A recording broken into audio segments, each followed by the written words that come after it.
Big news out of Ottawa. Canada's political landscape just shifted dramatically. Conservative MP Michael Ma has defected, joining Prime Minister Mark Carney's Liberals. This major move puts the Liberals just one seat shy of a majority government. Ma cited unity and practical solutions for his constituents. But Conservative leader Pierre Poilievre quickly slammed the defection, calling it a betrayal of election promises. This is the second Conservative defection recently, adding pressure on Poilievre before his leadership review. What's your take on this political shakeup? If you'd like, you can support us on. Hold on. The EU just made a huge move against Russia. They've now indefinitely locked down a massive €210 billion of Russian central bank assets. This isn't just another temporary sanction. By triggering an emergency clause, the EU aims to permanently immobilize these funds, securing them for potential reparations to Ukraine and preventing other nations from taking control. This bypasses the need for unanimous approval, making the lockdown much harder to reverse. However, there's a major hurdle. Belgium, where most of these assets are held, is fiercely resisting the idea of using them as a reparations loan. Their prime minister even compared it to breaking into an embassy, demanding strict conditions be met. This decision marks a significant escalation and sets the stage for critical negotiations. What's your take on this bold move? Let us know in the comments.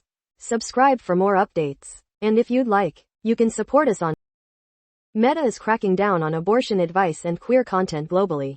Dozens of reproductive health and queer groups report their Meta accounts are being restricted or removed. Campaigners call it a major censorship wave, impacting vital services worldwide like blocked hotlines and even non-explicit content. Meta denies escalation, claiming policies are unchanged, but groups report vague reasons and slow appeals, sparking concerns about access to vital information and support. What's your take on this? Share your thoughts below. Subscribe for more updates. If you'd like, you can support us on. Big news from the UN. The US just sided with Russia, Belarus, China, and North Korea on a critical resolution about the Chernobyl disaster. The UN General Assembly approved a document to boost international cooperation regarding Chernobyl.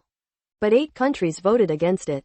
Ukraine's foreign minister noted the resolution uses the correct Ukrainian spelling, Chernobyl, and highlights Russia's actions, including previous drone damage to the new safe confinement and threats to nuclear security. The International Atomic Energy Agency has even warned the protective shield needs urgent repair. Washington explained its no vote wasn't against nuclear safety, but an objection to references to the UN's 2030 Agenda for Sustainable Development. This move comes as the US and Moscow discuss closer ties and a potential peace deal for Ukraine, which may not fully reflect Ukraine's interests. What's your take on this surprising vote? Let us know in the comments. If you'd like, you can support us on.